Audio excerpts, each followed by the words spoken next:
Hey guys, Comet here. Welcome to episode 9 in my Overly Scienced series.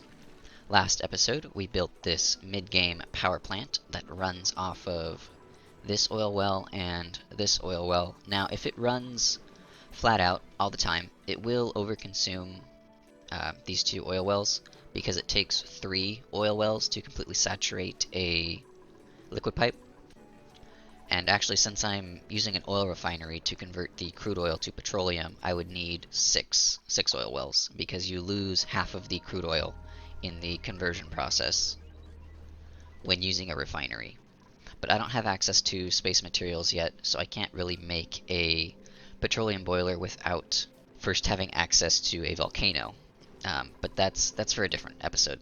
In this episode, I want to try and do a time lapse of me digging out the whole map, and then later, if there's time left at the end, I want to go over my space setup, because I want to try and start getting into space. And the other thing I said I was going to fix in last episode was this drought we're having here. So I'm going to pump up some of the water from the bottom of the base up into this tank here.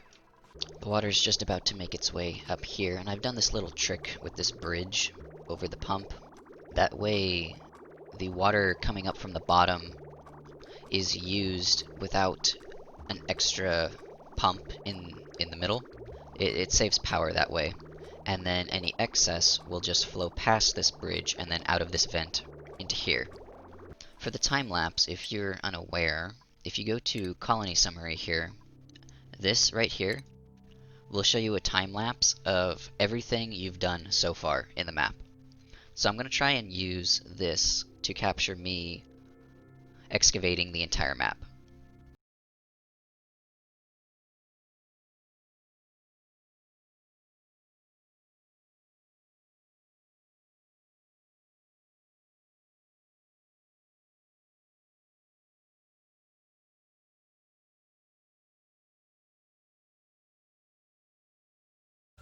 That time lapse was actually pretty lackluster. I was expecting it to take a picture every cycle, but it only took a picture every 10 cycles.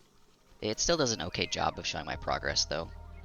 I didn't dig up any higher because there's a subsurface ocean here that I'm gonna have to figure out how to get through in order to get to space. I think if I go up right here, it'll be okay. But there's a lot of cleanup we need to do down at the bottom. This whole thing down here is completely flooded now, so I'm gonna have to pump all of this out, separate all the different liquids, and then I think I can get into space. And this tank here is ruined too. There's salt water inside of the clean water. And then all of this polluted oxygen I'm gonna have to clean up, turn it into clean oxygen. So I think the first thing I'm going to do is put in some deodorizers here. And the true center of the map should be here, not where that ladder is. So I'm going to deconstruct this. Polluted oxygen has a tendency to rise, so if you put your deodorizers towards the top of your map, you should be able to collect all of the polluted oxygen. Oh, and this started working now too. So you can see how the gold goes through it. The temperature of the gold is still too high, so it's not going to activate this. And then once it does get too low, it will trigger this, and then this will turn on, and it'll allow the gold to go through this counterflow heat exchange here. And then it will go through this room, where it is cooled further, down to 11 degrees, and then be dropped out up here. So you can see this working now. What I'm going to do now is just make a bunch of platforms here, and put some reservoirs on them, one for each type of water, or liquid. So I'll probably have crude oil, and then clean water, and then polluted water, and salt water up here. And then I'll set up some filters here, run this all the way down to the bottom. Then I can deconstruct this, we don't need it anymore. I'm going to connect all of these in parallel, not series, that way it's just easier. So once this first tank fills up, the water coming across here will bypass this input and go into this tank here. And then anything that doesn't match what these filters are filtering will just end up into these tanks here. That'll probably just be petroleum and random liquids that manage to find their way down here. I'm going to need to provide power to these filters, so I'm going to set something up like this. So this filter will filter out water. This one will do polluted water. This one can do crude oil. And this one up here can do salt water. Now this pump is able to work. All of these liquids will eventually find their way into the correct holding tanks here. I just want to clean up this area down here. I don't know what I'm going to do exactly with these liquids yet. I am running low on calories now because I have 18 dupes, so this DHU is completely saturated. So what I think I'm going to do is try and use all of this water down here. I can convert it all over to clean water and then run some Bristle Blossom farms. I want to get off of mealwood because they actually require dirt. I've got, well, over 1,000 tons of dirt, so I could stay on that for a while, but I do need to figure out what to do with all of this water. And I think the easiest thing to do, instead of just dumping it into space, I could turn it into food. Now that they've completed this, I want to plan out the Bristle Blossom farm, and I'm thinking about putting it in this spot, but on the other side of the map. Now, if you remember, I'm going to put a second DHU right here, so that the map is symmetrical. So if I look at how much space is right here, so this is 63 tiles from edge to the wall right here. I can go over here, count out 63 tiles, and then right here on the 64th one, that is where the wall of the second DHU is going to be. So I can put in my ladder here, and that corresponds to this ladder here. So I have all of this space in here to work with for the Bristle Blossom farm. Now you should remember this website from one of the earlier episodes. I'm going to have a total of 35 dupes. That's how many unique dupes there are in the game. I'm going to be feeding them gristleberry here. So this is saying that I'm going to need 105 plants. I'm going to need a wall on this side and a wall on this side. I don't want to leave just one space here. I probably am going to have to leave more like 5. So let's see how much space this is. If I do 50 tiles, then I can have 2 layers of bristle blossoms, and then a layer of mushrooms. And then maybe a layer of mealwood too, and then I could run a juicer. It takes mushroom, bristleberry, and meal lice. And all 3 plants grow in similar environments here. If I take a look, this grows at 5 to 30 degrees Celsius and in carbon dioxide. This is bristle blossoms. If I take a look at dust caps, these are what give you mushrooms. They grow 5 to 35 and in carbon dioxide.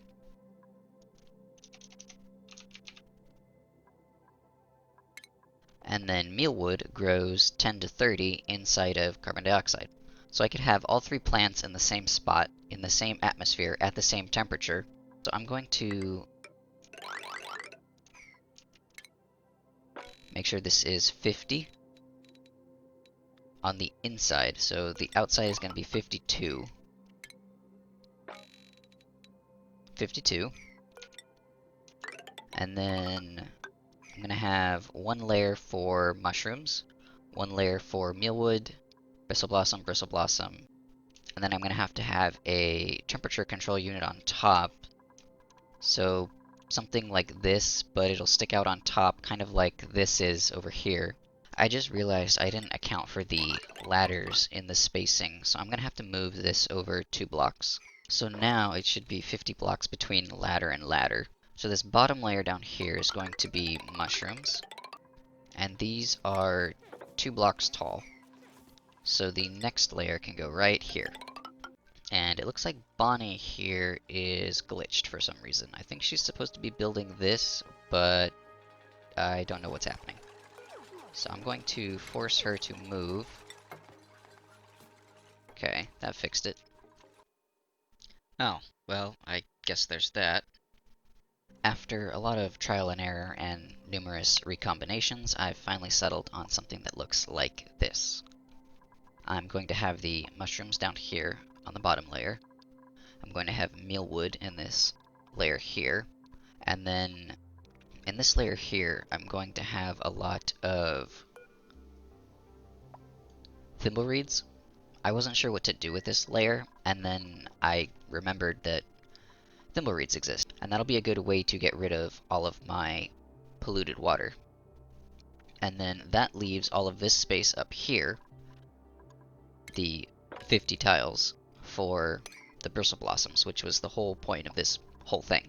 So now the hard part is to make this room and this room a vacuum. And then I have to get nothing but carbon dioxide in the rest of it up here. So I'm going to need to make a liquid lock here, and then something similar down here. Gonna put in some gas pumps, and then pipe them out like this.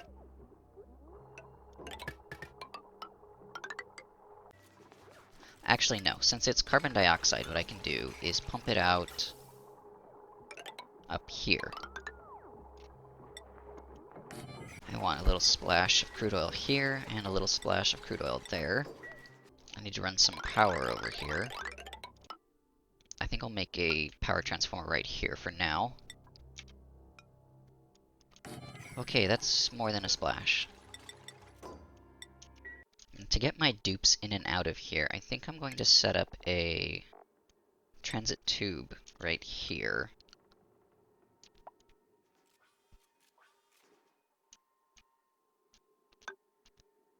And then here and here as well.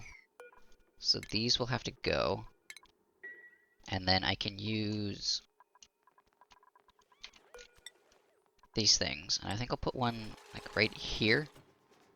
And then I can have a grill and maybe a gas range over on that side. So if I come down like this, that should work. Then I will put a grill here and a gas range here. I don't know if I'll actually be cooking anything out of the gas range. I'm just going to have it here just in case. Alright, this is a vacuum now, so I'm going to deconstruct all of this. Well, this is a disaster. The liquid lock is in the way of me putting in this joint plate right here. I'm going to have to move this back one and then turn this into a vacuum again. Unless I'm really careful about it, actually, I might be able to get this to work. So if I put more crude oil here, then deconstruct this, this should stay as a vacuum. Ah, look at that. This is still a vacuum, and I can put that in. Now I'm going to put in the temperature shift plates. Ooh, I don't have any more copper, and I think I'm actually out of iron too. Yeah, and then down here my metal refineries are flooded. So I can move them up to here. I'm not too sure how to redirect the plumbing here. I could go up and around. Yeah, I think that might be my best bet.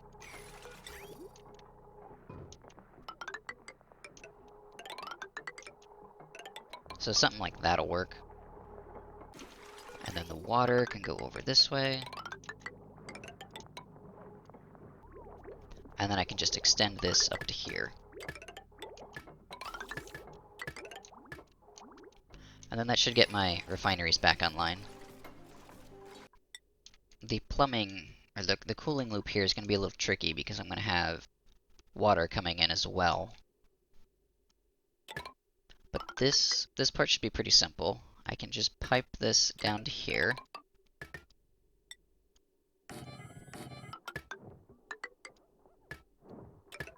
This can go like that.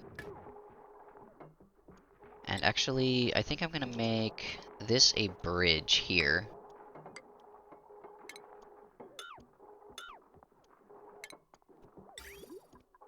That way the radiant pipe can go through like that. And actually, now that I think about it, this doesn't need to be insulated tile. But it's already a vacuum. If I delete this, then I'll lose the vacuum. It doesn't need to be insulated because the atmosphere in this room is going to be the same temperature as the atmosphere in this room.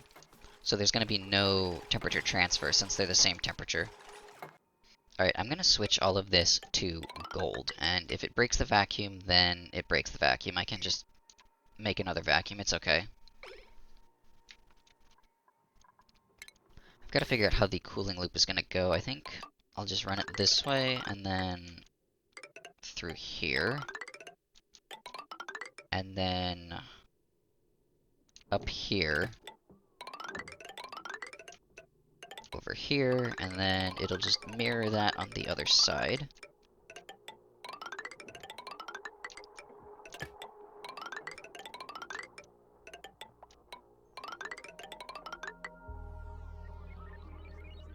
So something like that, I think, will work. And then I just need to bridge over here. So the direction on the piping is going to be this way. And I have to remember to put in the little buffer thing here. And then disconnect that. Actually, this is in the wrong spot here.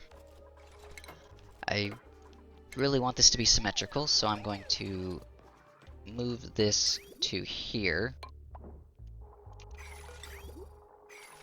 Delete those two tiles there, and then put in a ladder.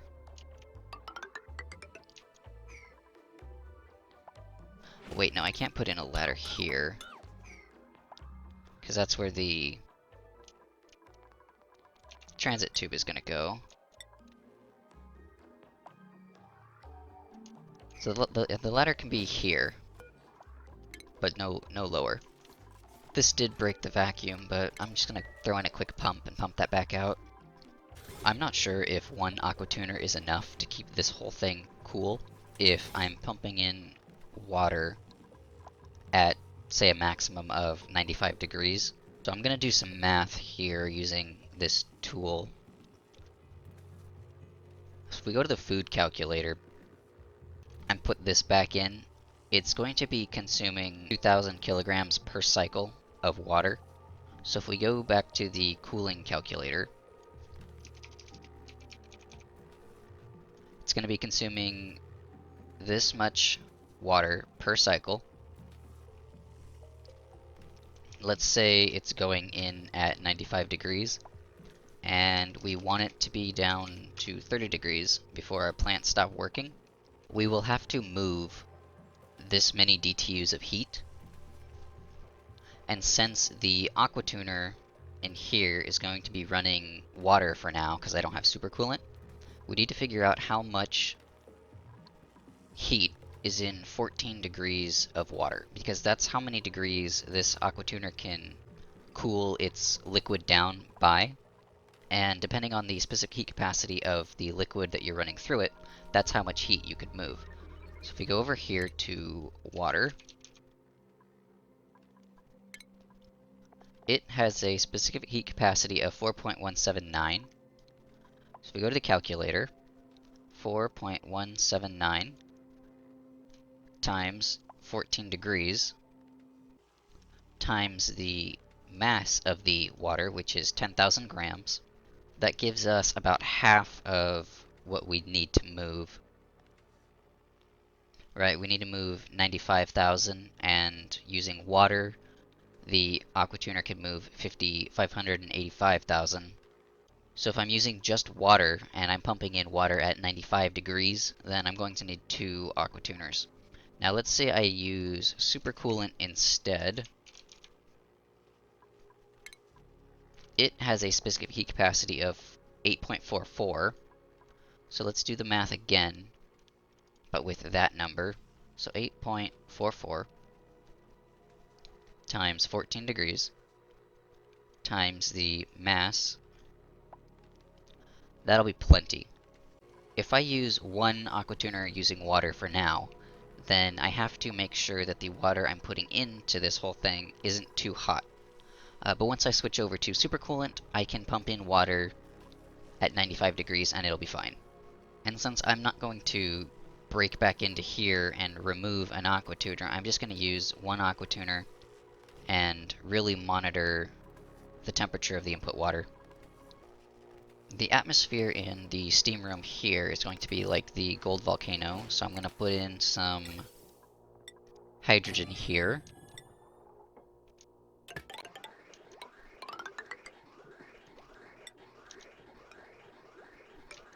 Then to power this aqua tuner, I think I'm going to use... I'll use this wire right here. Come down here and then plug into there. Now, bristle blossoms need light, so I can put in a ceiling light here, and then 4 tiles in between each one. Put in another ceiling light, and then copy that down here.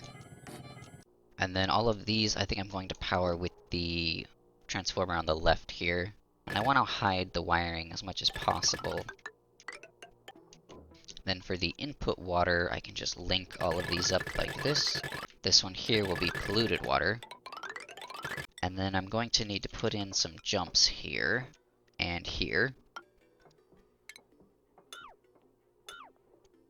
I think I can start moving some of the mealwood over to here now. So I'm gonna put mealwood here, and then copy that across to here, and across to here. Now I don't want to delete this quite yet, because I need this to be fully running, otherwise I might run out of food in the interim. But I do want to start filling this up with carbon dioxide, so I'm gonna put some gas pumps down here, I guess. We're just going to pump up some carbon dioxide into here. So as the carbon dioxide is pumped in, it will then force out all of these other gases that are floating up on top out of this hole up here. I do want to make sure all of this chlorine gets out of here though, because none of the plants I'm going to be putting in here can grow in chlorine. I think there's only one plant that grows in chlorine actually, and that is the balm lily. Yeah. So I'm going to put in my liquid pipe thermosensor here, connect up the automation like this, and put in the buffer gate like I always do. Now I'm going to fill this loop, probably right here I think will work. I can pull off of this main line right here. I suppose I can plant these now as well.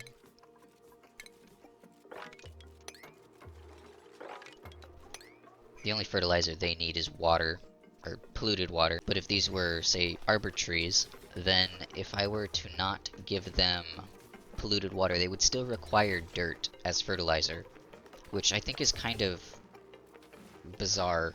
Like, if they're not being provided with one fertilizer, they shouldn't require the other one.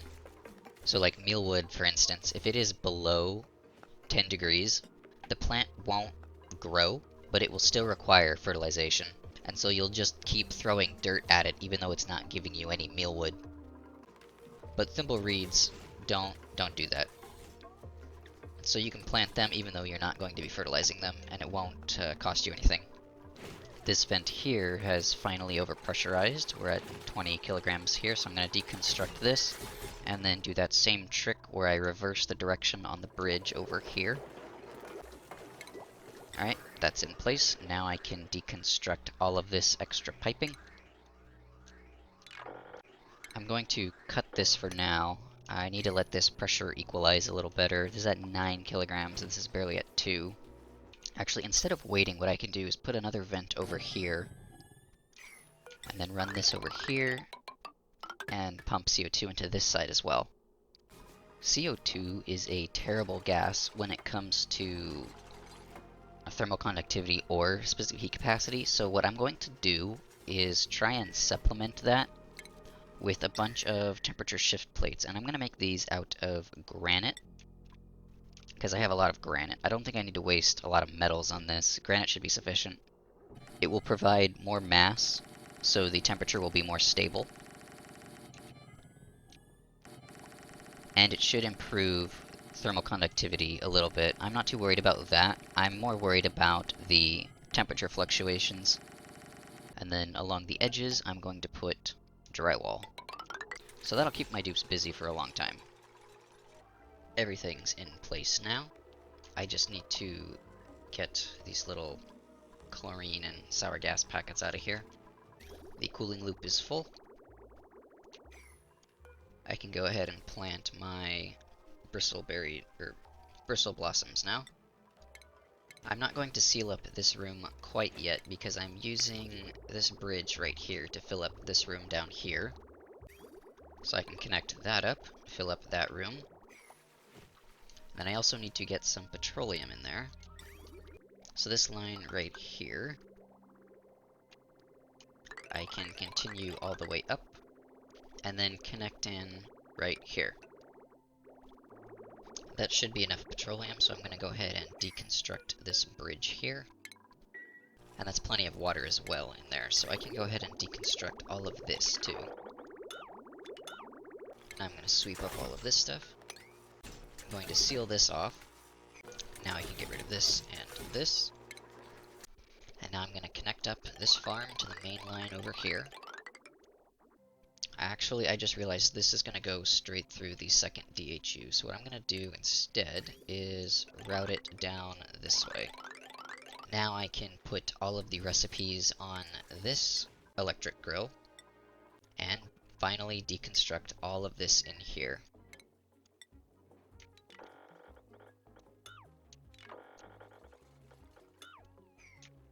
Here comes the water, and we'll see how these grow. Alright, now we have bristle blossoms.